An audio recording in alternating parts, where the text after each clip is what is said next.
Hello. So I've been getting asked exactly how I go about porting things over to DAZ 3D as far as clothing and everything goes. So I'm going to do a short tutorial covering basically how it's done for my end.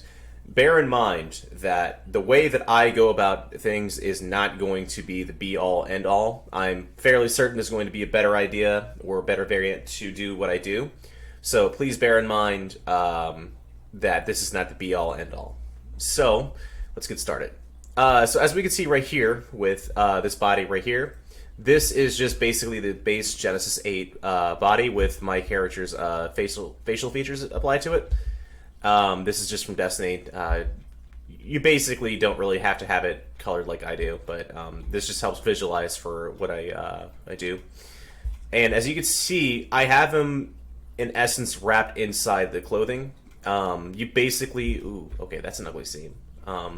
You basically want to prevent what's happening right here, which is bits of the skin are poking out. And there's multiple ways you do it. You could do it in what's called sculpt mode. And I'm actually going to bring this up a little bit.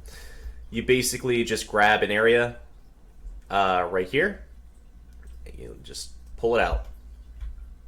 Or push it in, depending on where it is. And you just generally try to keep it tucked inside the mesh as much as possible. Think of it as like you're wearing a glove. You don't want any parts of your skin being exposed because otherwise it's going to poke out really weirdly, or, you know, depending on if this is like an armor piece, you know, you want it covered. So it looks like everything is good on that front. Before you export, you want to verify that everything is on the up and up. So you just look around, and it seems like it's all good. So I'm going to get out of sculpt mode.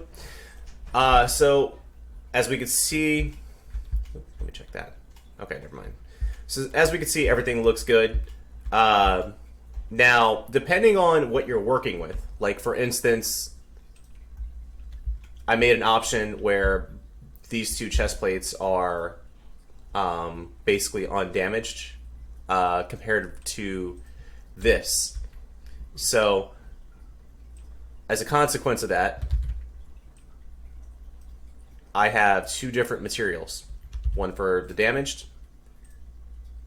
and one for the undamaged. Now, do you have to do that? No, but this is just my OCD. But this is going to be important for the next step because we need to export it.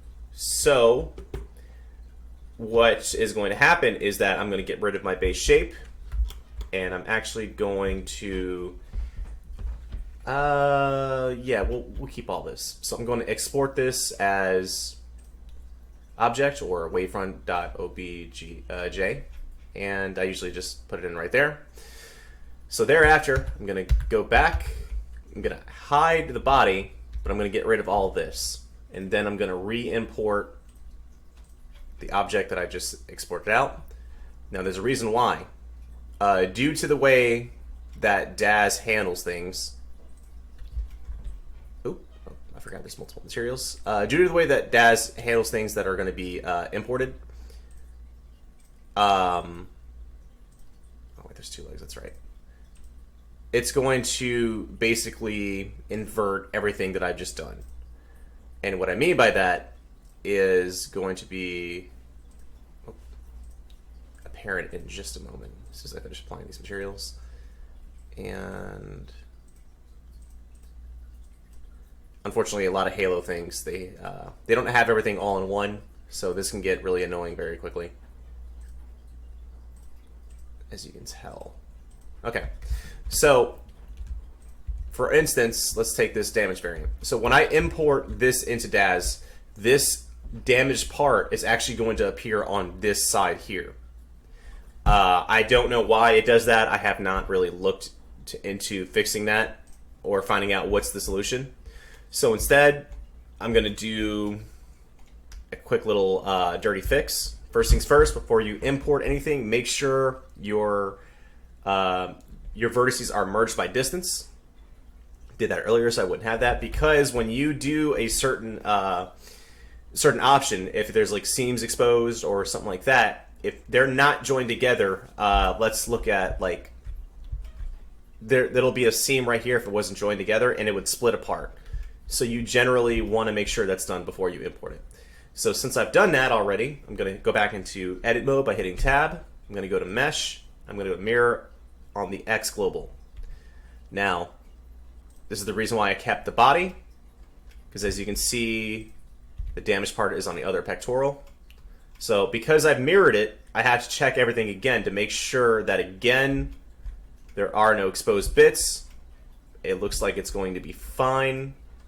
Oh, okay. So right off the bat, I just noticed something. Generally, a good thing to do is to select the reference shape and just start moving things around so you see what's poking out and what's not. So again, we're going to go back into sculpt mode.